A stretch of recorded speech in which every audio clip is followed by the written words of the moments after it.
Morning बच्चों। हारेगा corona, जीतेगा इंडिया। तो जैसे मैंने कहा था आपको, हम ये जो क्लासेस हैं, फिजिक्स की क्लासेस हैं, +2 +1 की क्लासेस ये देश के लिए समर्पित हैं, भारत माता के लिए समर्पित हैं, कोरोना वॉरियर के लिए समर्पित हैं, पीएम केयर फंड के लिए समर्पित हैं। आज हमारी ये +2 फिजिक्स की 4th क्लास है। तो एज आई थिंक कि आपको हर चीज़ इस क्लास में क्लियर होगी। कुछ क्वेरीज आई मेरे पास, मैंने बच्चों की क्वेरीज, आप सबकी क्वेरीज ये टेलीफोन पे भी क्लियर कर दी। व्हाट्सएप मैसेजेस थे, कुछ उन्होंने क्वेश्चंस पूछे, तो मैंने व्हाट्सएप कॉलिंग करके आपकी सारी क्वेरी क्लियर कर दी थी। तो आई होप कि आपकी वो जितनी भी क्वेरीज हैं वो सारी क्लियर हो गई होंगी। तो कंटिन्यू करेंगे, हम कूलम्ब्स लॉ ही कंटिन्यू करेंगे। आज ऑलमोस्ट लास्ट लेक्चर होगा कूलम्ब्स लॉ का। फिर हम इसके ऊपर कुछ छोटी छोटी प्रॉब्लम्स करेंगे।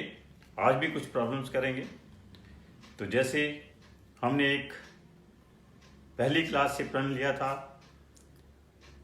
कि क्लास शुरू करने से पहले हम एक शांति पाठ जरूर करेंगे। ओम द्यो शांति अंतरिक्ष, ओम शांति पृथ्वी, शांति रापा, शांति रोषध्य, शांति वनस्पत्य, शांति विश्वदेवा, शांति ब्रह्मा, शांति सर्व शांति, शांति रेव, शांति श्यामा, शांति रेदि। ओम शांति शांति शांति। तो लास्ट लेक्चर में मैंने आपको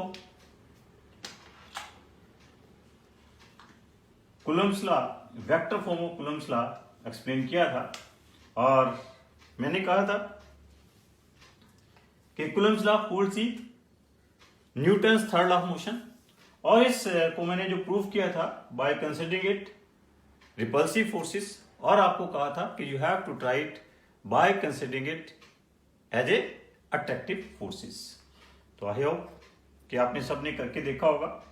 अगर कोई दिक्कत आई भी होगी तो फिर मुझे व्हाट्सएप कॉलिंग कर लेना। दूसरी कॉल भी कर सकते हो आप, अगर आपको जरूरत हो तो सिंपल आपके पास नंबर है मेरा, तो आप वैसे भी दूसरे नंबर पे भी मेरे कॉल कर सकते हो। तो कोई छोटी छोटी कोई मैथमेटिकल स्टेप में कहीं क्लैरिटी चाहिए होती है आपको, तो यू कैन आस्क। तो एक छोटा छोटे 1-2 क्वेश्चंस और हैं कूलम्ब्स लॉ के ऊपर ही मैं आपको करवाता हूं। कि जैसे हमारे पास एक्सप्रेशन था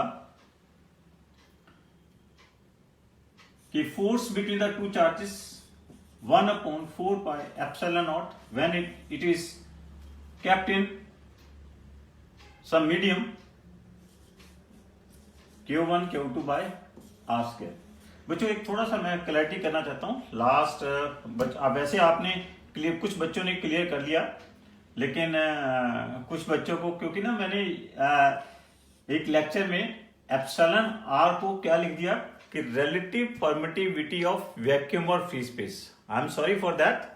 1-2 बच्चों ने मेरे से क्लियर कर लिया कि that is not dielectric constant of vacuum और free space, this is not the relative permittivity of vacuum और free space, this is the medium, this is the dielectric constant of the medium है। ठीक है, तो clear कर लेना। तो मेरे से गलती से लिखा गया, I am sorry for that. तो बहुत अच्छा क्वेश्चन आता है कि write down the dimension of epsilon, epsilon naught, epsilon naught. Write down the dimension of epsilon, epsilon naught, epsilon naught. तो first we will write the dimension of epsilon naught. तो how will write the dimension of epsilon naught? We will write the dimension of epsilon naught. F क्या है? 1/4 pi epsilon not. Simple Q1 Q2 equal ले लें, Q square by R square. So epsilon naught is 1/4 4 pi f q square by r square. So 4 is dimensionless, pi is dimensionless, f is the force. What is the dimension of force? M L T minus 2. This is the dimension of force. What is q charge? Dimension of q can be written as capital C also, coulomb भी लिखा जा सकता है, और sometime it is written as A into T. A means ampere, T means time. So this square, R is distance, so it is having the dimension L square. Clear? Now, so it becomes m minus 1, L minus 3. This is t square, this is t minus 2. So this becomes t minus 4 e square. So this is the dimension of epsilon naught. Clear? Now, अब क्या है, अगर आपने epsilon के dimension लिखने हैं तो क्या होगा? This can also be written as 4 pi epsilon, because I have written epsilon naught epsilon are is epsilon, this is epsilon, this is epsilon. So again dimension of epsilon will be also same. Clear? What is that? M minus 1, L minus 3, T minus 4, A square. Now it can be asked कि what epsilon के लिखेंगे, epsilon naught के लिख लिए हमने, दोनों के same है. What is the dimension of epsilon r? Epsilon r क्या है? Epsilon upon epsilon naught. Epsilon और एप्सिलॉन नॉट के डायमेंशंस क्या हैं? सेम है. एप्सिलॉन आर के डायमेंशन क्या होंगे फिर? It will be a dimensionless. तो एप्सिलॉन आर इज डायमेंशनलेस. जब कभी भी कोई physical quantity it is the ratio to similar physical quantity, तो that is always dimensionless. So dimension of epsilon r will be क्या होंगे? M naught L naught T. Clear? तो simple सा MCQ आ सकता है. इट कैन बी आस्क्ड कि epsilon के डायमेंशंस क्या हैं, can be asked epsilon not के क्या हैं, एप्सिलॉन आर के क्या हैं. एप्सिलॉन और epsilon not is having the same dimension. What is that? m minus 1, L minus 3, T minus 4 and A square. And same is, अब epsilon r is the ratio of epsilon upon epsilon naught, so it is a dimensionless because epsilon and epsilon naught are having the same dimension. Next आपके पास question, बड़ा अच्छा question आया था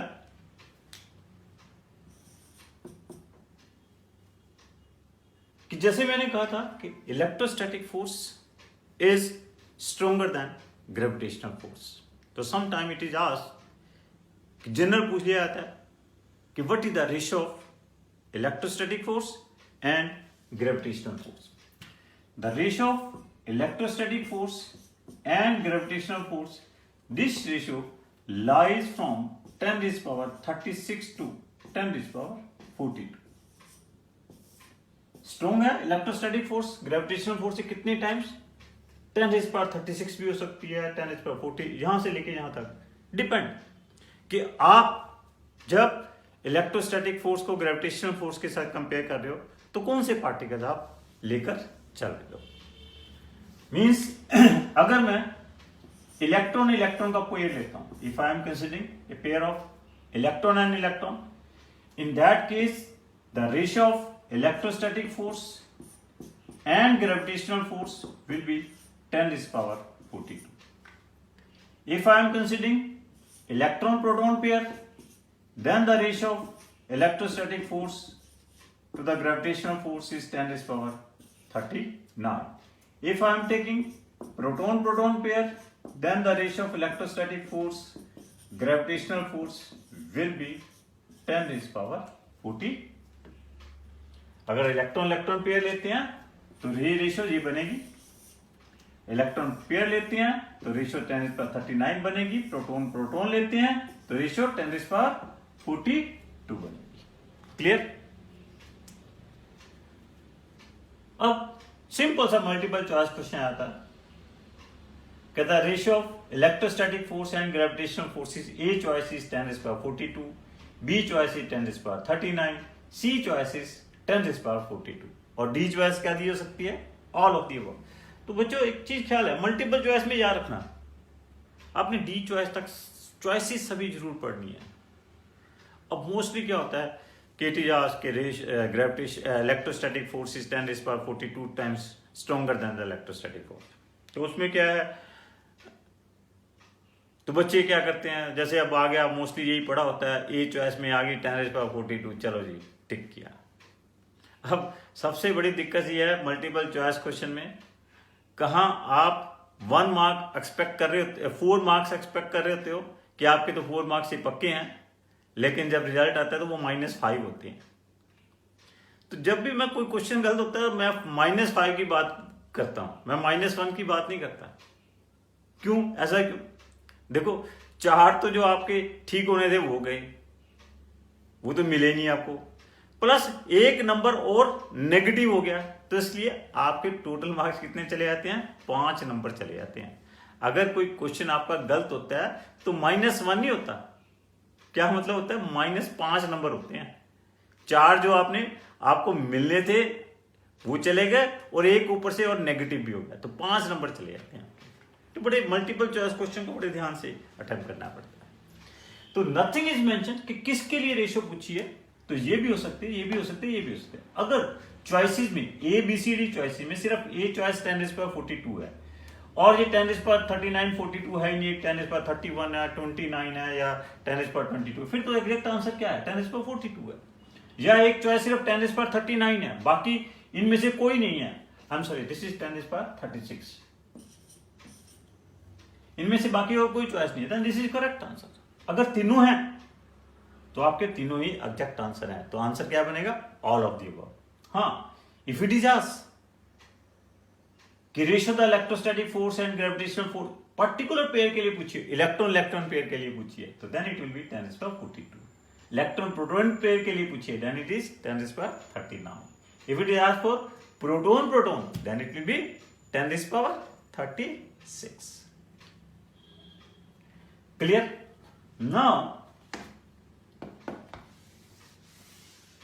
how it comes कि this ratio कैसे 10⁻42 कैसे आती है या 10⁻39 कैसे आती है, इसको हम प्रूव भी कर देंगे। बड़ा सिंपल है, ये इलेक्ट्रॉन इलेक्ट्रॉन लिया, इलेक्ट्रॉन इलेक्ट्रॉन लेंगे तो इसके बीच में इलेक्ट्रोस्टैटिक फोर्स क्या होगी? 9 × 10⁻9, ठीक हो गया। Charge on electron 1.6 × 10⁻−19 whole square divide by suppose the distance between them is d square. Clear? ये पता चल गया कहां से रिजल्ट यूज किया?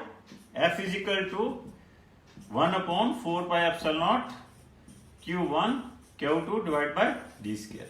4πε0 की वैल्यू क्या है? 9 × 10⁻9।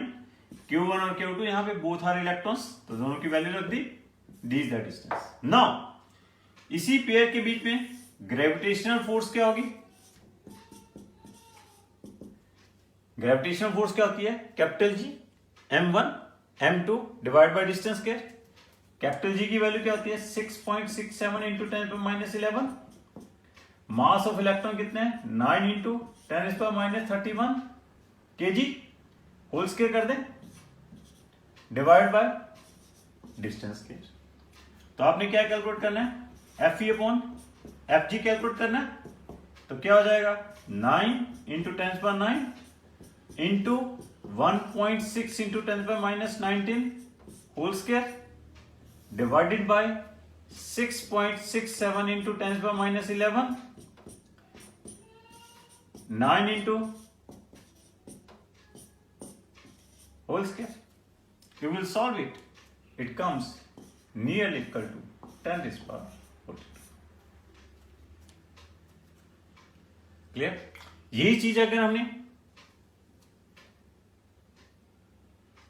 इलेक्ट्रॉन प्रोटॉन के लिए प्रूव करनी हो ये इलेक्ट्रोस्टैटिक फोर्स तो यही रहेगी। क्यों? Charge on electron and charge on proton are same. लेकिन यहां ग्रेविटेशनल फोर्स चेंज हो जाएगी, मास ऑफ इलेक्ट्रॉन और मास ऑफ प्रोटॉन में डिफरेंस है। वहां 10⁻31 है इलेक्ट्रॉन में, और प्रोटॉन में साथ में आ जाएगा 10⁻27।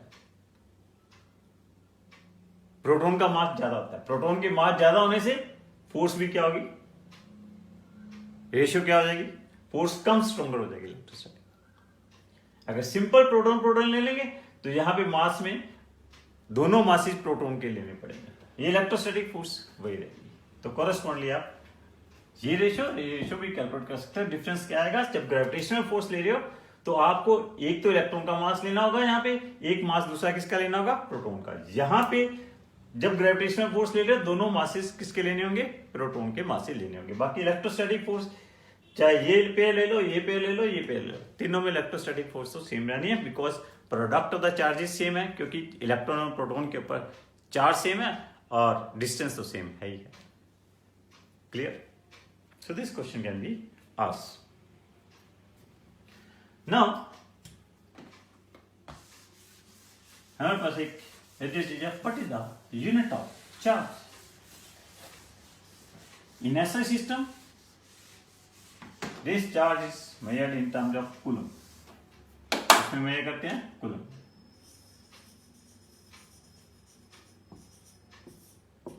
कैपिटल C के साथ करते हैं SI सिस्टम में। And in CGS system it is measured in ESU, electrostatic unit, or this is also known as stat coulomb. ESU, electrostatic unit, or stat coulomb.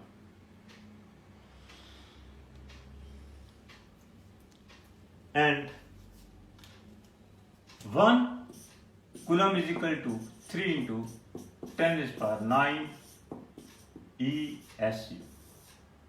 1 coulomb क्या होता है, 3 into 10⁹ ESU। We can prove also, very simple।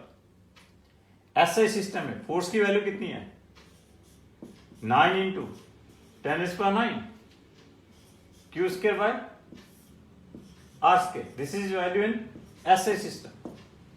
If here we'll consider Q is equal to 1 coulomb, R is equal to 1 metre, force कितनी आ जाएगी, यहां पे Q की value 1 coulomb substitute कर दें, R की वैल्यू 1 मीटर सब्स्टिट्यूट कर दें, तो फोर्स की वैल्यू कितनी आ जाएगी, that is equal to 9 into 10⁹ न्यूटन। Clear? This is the value in SI system. In CGS system, CGS system में ये 1 हो जाएगा, तो फोर्स क्या हो जाएगी, that is equal to Q² by R²। ठीक हो गया? CGS सिस्टम में 1 न्यूटन क्या होता है, 10⁵ डाइन, तो फोर्स क्या बन जाएगी, 9 into 10⁹ into 10⁵, that is equal to 9 into 10⁴ dyne, ये फोर्स बन जाएगी। सपोज CGS सिस्टम में 1 कूलम क्या है, N ESU के बराबर है, और डिस्टेंस 1 मीटर क्या हो जाएगा, this will be equal to 100 centimetre. तो मीन्स CGS सिस्टम में ये सभी वैल्यू सब्स्टिट्यूट करें, फोर्स की वैल्यू सब्स्टिट्यूट कर दें। 1 कूलम को हमने सपोज कर लिया CGS सिस्टम में क्या, कि 1 कूलम किसके बराबर है, N स्टैट कूलम के बराबर है, और डिस्टेंस CGS सिस्टम में क्या हो जाएगा, 1 मीटर किससे प्लेस हो जाएगा, 100 सेंटीमीटर से। तो ये क्या बन जाएगा, 9 into 10⁻14 is equal to N² ESU divided by 100², क्योंकि 1 मीटर डिस्टेंस क्या होगा, 100 सेंटीमीटर।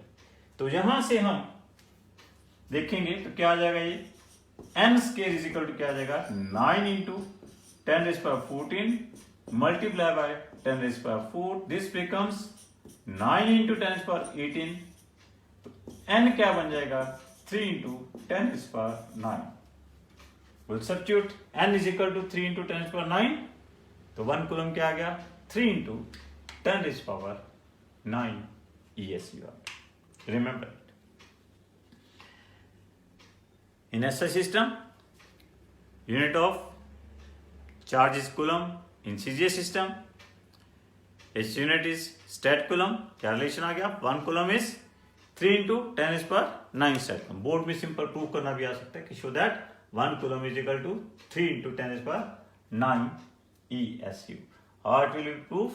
कि सिंपल मैंने क्या किया, पहले फोर्स की वैल्यू SI सिस्टम में निकाली, फिर CGS सिस्टम में निकाली और दोनों की रिलेशन डेवलप हो गया। मैंने सपोज करके चल पड़ा कि CGS सिस्टम में 1 कूलम क्या है, NESU के बराबर है, तो वहां से मैंने N की वैल्यू कैलकुलेट कर ली। क्लियर?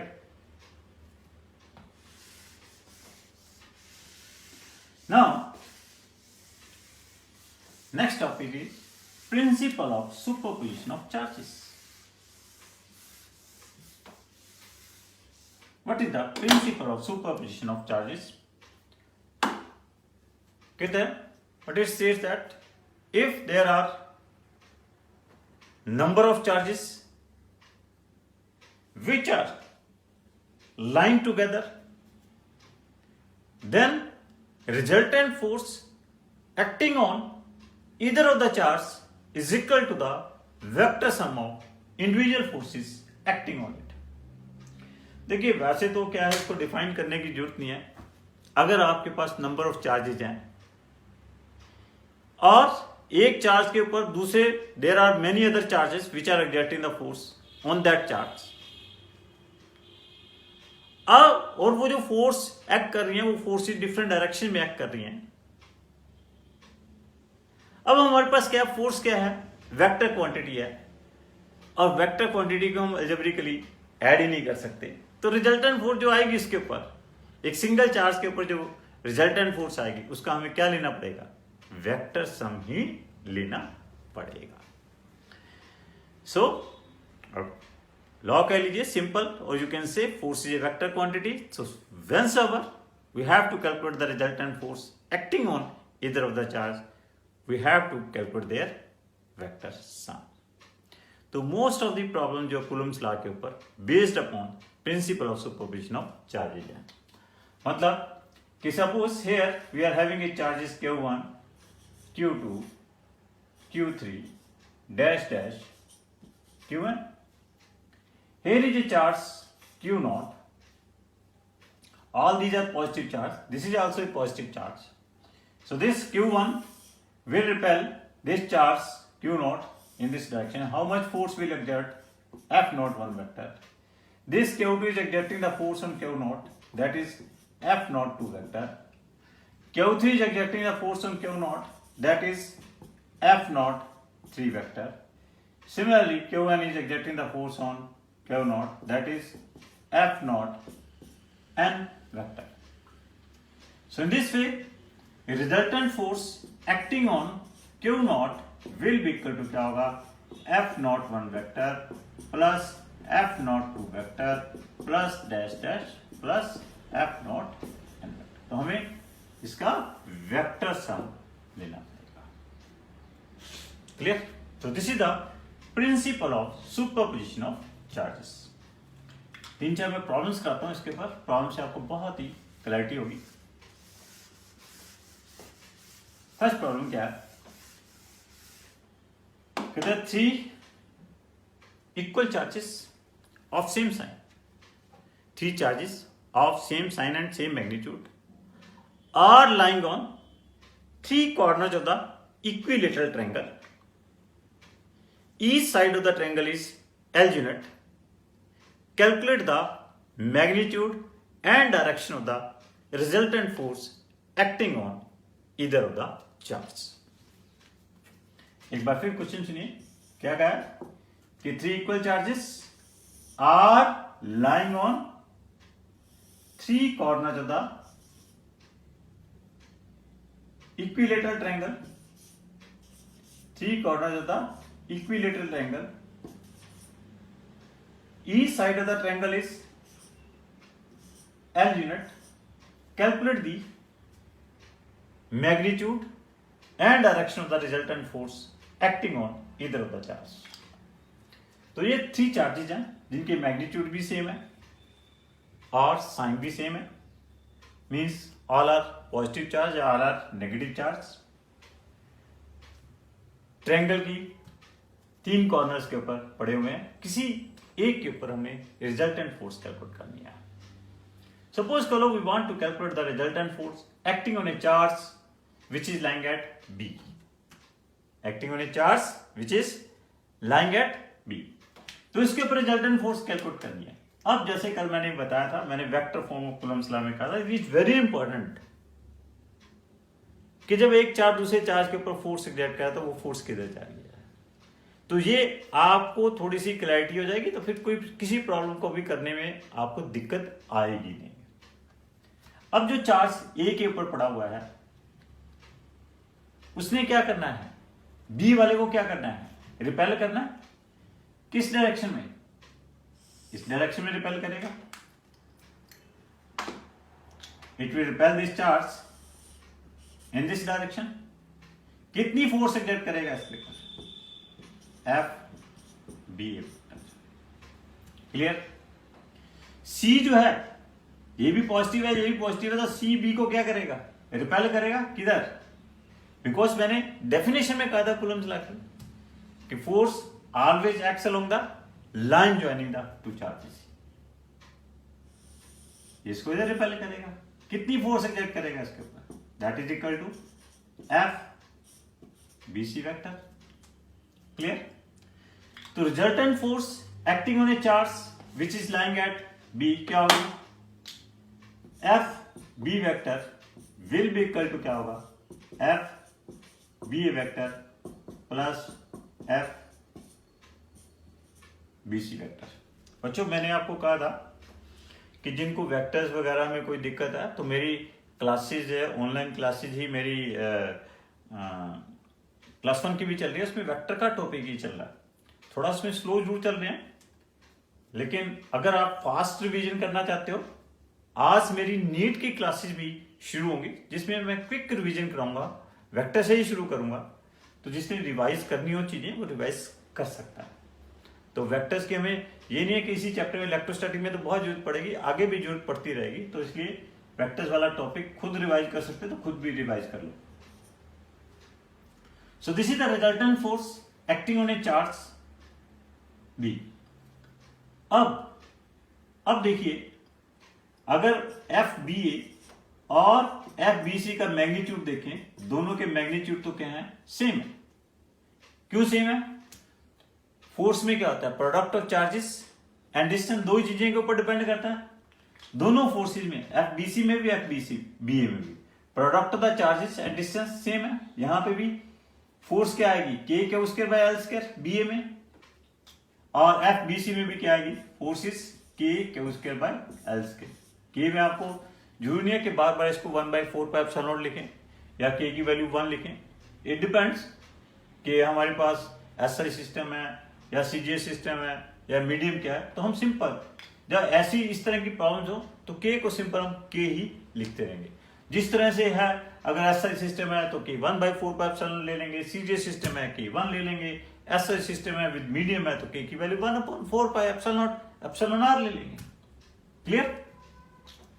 अब हमने निकाला modulus of F B vector.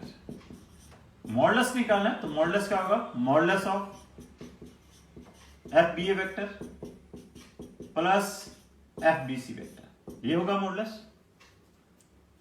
Now it is an equilateral angle, this angle is 60 degree, so this is also 60 degree। अब दो वेक्टर्स हो ए एंड बी, उनके बीच में एंगल क्या है, थीटा है। मैग्नीट्यूड ऑफ रिजल्टेंट निकालना तो क्या फॉर्मूला होता है बच्चों, क्या होता है, under root of A square plus B square plus 2ab cos theta.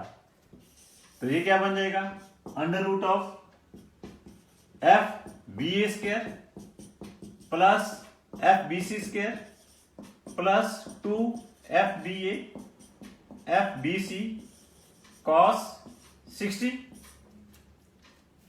Clear. cos 60 is 1/2, 2 will be cancel out। अब एफ बी और एफ बी सी के मैग्नीट्यूड भी सेम है, तो this becomes √3 F B A और this will be equal to this becomes √3 FBA की वैल्यू क्या है, k² बाय L²। तो resultant force acting on a charge we have calculated on charge which is lying at B is √3 k² by L²। Clear? तो very important कि इस charge ने इसके ऊपर फोर्स क्रिएट की, वो किधर एक्ट करती है। सी ने बी के ऊपर फोर्स क्रिएट की, वो उसकी डायरेक्शन क्या है। जब उन दोनों की डायरेक्शन पता चल गई, दोनों फोर्सेस के बीच में एंगल पता चल गया, तो by using the triangle of vector addition we have calculated the magnitude of the resultant of this two forces, it is √3 k² by L²। ये तो हमने बी के ऊपर निकाल ली। अगर हम अब रिजल्टेंट फोर्स की डायरेक्शन भी क्या आएगी, जब भी दो फोर्सेस के मैग्नीट्यूड सेम हो तो रिजल्टेंट फोर्स हमेशा उनको बाइसेक्ट करती है, रिजल्टेंट फोर्स इधर एक्ट करेगी।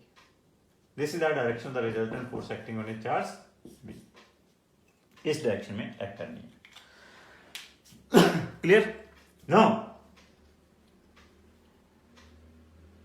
ये मैंने बी पे निकाली, अगर इसी तरह आप ए पे निकालोगे रिजल्टेंट फोर्स तो उसकी वैल्यू भी ये आएगी। क्यों? ए पे निकालोगे, बी ने ए को क्या करना है, इधर रिपेल, सी ने ए को क्या करना है, इधर रिपेल। ये दोनों फोर्सेस के मैग्नीट्यूड भी क्या है, सेम, एंगल क्या है 60 डिग्री, सेम सिचुएशन है। सी के ऊपर निकालोगे तो ये इधर एक्ट करेगी, ये एक फोर्स इधर एक्ट करेगी, एंगल वही, फोर्सेस के मैग्नीट्यूड वही, सब कुछ वही, तो आपके पास सेम फोर्स आ जाएगी। Clear? No problem at all. Now question थोड़ा सा मोल्ड होकर आ सकता है। कहता है 3 charges plus Q and minus Q, 3 charges plus Q and minus Q R lying on 3 corners of the equilateral triangle ABC respectively, ABC respectively. Each side of the triangle is L unit. Calculate the magnitude of the resultant force acting on either of the charge. Calculate the, question can be asked, calculate the magnitude of the resultant force acting on a charge which is lying at E. Calculate the, अब वहां पे क्या था question, last question में क्या था, calculate the magnitude the resultant force acting on either of the charge. अब specifically पूछ रहा है कि you have to calculate the force acting on a charge which is lying at E, जो A के ऊपर पड़ा हुआ है। अब देखिए इसमें क्या है, क्यों उसने स्पेसिफिकली पूछा है। अब यहां पे जरूरी नहीं है कि जितने भी ए, उस लास्ट वाले क्वेश्चन में क्या था, चाहे चार्ज ए पे पड़ा है या बी पे पड़ा है, सी पे, तीनों के ऊपर सेम मैग्नीट्यूड ऑफ फोर्स आ रही थी। लेकिन अगर उसने स्पेसिफिकली पूछा तो यहां पे कोई ना कोई गड़बड़ है। क्या गड़बड़ है? यहां पे फोर्स हो सकता है कि सेम ना आ रही हो। अब डिफरेंस और इससे लास्ट क्वेश्चन में क्या है कि यहां पे जैसे प्लस क्यू है, वहां पे भी प्लस क्यू था, इधर प्लस क्यू, इधर भी प्लस क्यू है। बस सिंपल, जो जहां पिछले लास्ट क्वेश्चन में सी के ऊपर जो चार्ज पड़ा था वो प्लस क्यू था, यहां पे क्या हो गया, माइनस क्या हो गया। चलो देखते हैं अब क्या चेंजेस आती है। ए के ऊपर हमने रिजल्टेंट फोर्स निकालनी है, तो ए के ऊपर कौन कौन फोर्स एक्ट करेगा, जो बी के ऊपर चार्ज पड़ा हुआ है, सी के ऊपर चार्ज पड़ा हुआ है, वो दोनों ए के ऊपर फोर्स एक्ट करेंगे ना, वही करेंगे और तो कोई नहीं करेगा। अब जो बी के ऊपर चार्ज पड़ा हुआ है वो पॉजिटिव चार्ज है, ए के ऊपर क्या है, पॉजिटिव चार्ज है, तो बी के ऊपर जो पॉजिटिव चार्ज पड़ा हुआ है उसने ए के पॉजिटिव चार्ज को क्या करना है, रिपेल ही करेगा। क्लियर? तो ये फोर्स किधर एक्ट करेगी, इधर एक्ट करेगी। This will be F A B vector. Clear? Now अब सी के ऊपर जो चार्ज पड़ा हुआ है वो नेगेटिव है, जो सी के ऊपर नेगेटिव चार्ज पड़ा हुआ है उसने क्या करना है, ए को,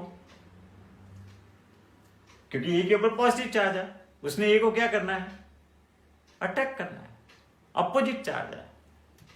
तो अब ये फोर्स इधर नहीं एक्ट करेगी, ये फोर्स टुवर्ड्स सी ही एक्ट करेगी। ये चीज आ गई। Now this is F A C vector. Clear? No problem at all. अब वही रिजल्टेंट फोर्स क्या होगी, F A vector is equal to F A B vector plus क्या होगा, F A C vector. Clear. Modulus निकालना है, वही formula modulus निकालने के लिए under root of F A B square plus F A C square plus twice of F A B F A C cos theta. Clear. Now what will be at theta, theta क्या होगा, ये 60 degree है तो ये angle कितना होगा, this angle will be 120 degree. Theta क्या होगा, 120 डिग्री। तो यहां पे थीटा की वैल्यू क्या रख देंगे, cos 120 डिग्री। अब cos 120 क्या होता है, -1/2, तो यहां पे माइनस आ जाएगा, ये 2 कैंसल आउट हो जाएगा इसके 2 से। अब magnitude of F A B F A C वो तो वही रहेंगे, सिर्फ एफ ए सी की डायरेक्शन चेंज हुई है, जो पहले इधर एक्ट कर रही थी वो इधर आ गई, एंड नथिंग मोर। मैग्नीट्यूड आपको क्या रहेंगे, वही रहेंगे। क्लियर। तो मैग्नीट्यूड सेम है इनके, तो क्या बन जाएगा, ये 2FAB स्क्वायर बन जाएगा माइनस FAB से सिंपल दिस बिकम्स FAB। तो रिजल्टेंट फोर्स क्या बन जाएगी, that will be equal to KQ square by L। Clear. Here also FAB is equal to FAC है। Clear, no problem, no doubt. Now अगर force पूछी होती B के ऊपर, ए ने बी को क्या करना था, रिपेल इधर, अब सी ने बी को क्या करना था, अट्रैक्ट इधर, वही वाली मैग्नीट्यूड आ जाएगा। ए वाली सिचुएशन आ गई, here again angle is 120 degree. तो resultant force acting on the charge which is lying at B also k square by L square. C के ऊपर पूछी थी, अब बी सी को क्या करेगा, अटैक करेगा अपनी तरफ। ए बी सी को क्या करेगा, अपनी तरफ अटैक करेगा। क्यों, सी नेगेटिव है, ए और बी दोनों पॉजिटिव हैं, तो बी ने भी सी को अटैक करना है, ए ने भी सी को अटैक करना है। रिजल्टेंट फोर्स, अब एंगल क्या होगा, 60 डिग्री। जब एंगल 60 डिग्री होगा तो रिजल्टेंट फोर्स क्या बन जाएगी, √3KQ square by L square. So difference क्या है, ए और बी के ऊपर तो फोर्सेस के मैग्नीट्यूड भी चेंज हो गए, सी के ऊपर मैग्नीट्यूड तो वही रहा, सी के ऊपर इस केस में मैग्नीट्यूड वही रहा जो लास्ट क्वेश्चन में था, लेकिन डायरेक्शन अपोजिट होगी। अगर लास्ट क्वेश्चन में देखें तो सी के ऊपर जब ये पॉजिटिव चार्ज था तो सी के ऊपर फोर्स नीचे की तरफ एक्ट करती थी। सो बच्चों, इसमें this is the important thing, यही आपने चीज याद रखनी है कि कैसे आपने रिजल्टेंट फोर्स निकालनी है। तो पहले जो भी उसके सराउंडिंग में चार्जेस पड़े हुए हैं, दूसरे चार्जेस पड़े हुए हैं, उनके कारण उनके ऊपर फोर्स दिखाओ। फोर्स की डायरेक्शन आपने सही दिखानी है, सिंपल सी बात है। अगर सिमिलर चार्ज पड़ा हुआ है तो फोर्स रिपेल कर रहा है तो उसको वह दिखा दो। अगर अपोजिट चार्ज पड़ा हुआ है तो वो जो चार्ज अपोजिट चार्ज पड़ा है तो फोर्स उसकी तरफ दिखा दो। बस इतनी सी बात आपने याद रखनी है, अपने आप आपको पता चल जाएगा कि जो रिजल्टेंट फोर्स है उनके बीच में एंगल क्या है। फिर अपने आप आपसे आप simple triangle of vector use करके you can calculate the magnitude of the resultant force and you can also calculate the direction force. ये इतनी सी बात याद रखनी है। एक और मैं सैंपल कराता हूं आपको।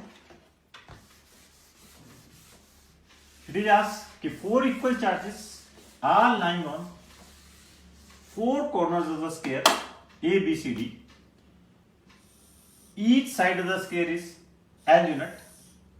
Calculate the magnitude and resultant force acting on magnitude and direction of resultant force acting on either of the charge.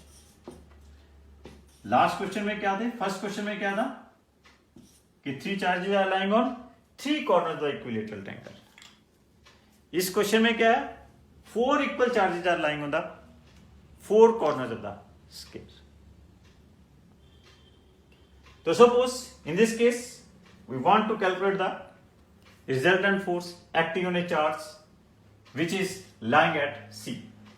अब C के ऊपर जो चार्ज पड़ा हुआ है इसके ऊपर कौन कौन फोर्स एक्ट करेगा, A भी करेगा, बी भी करेगा, I am sorry, this point is D.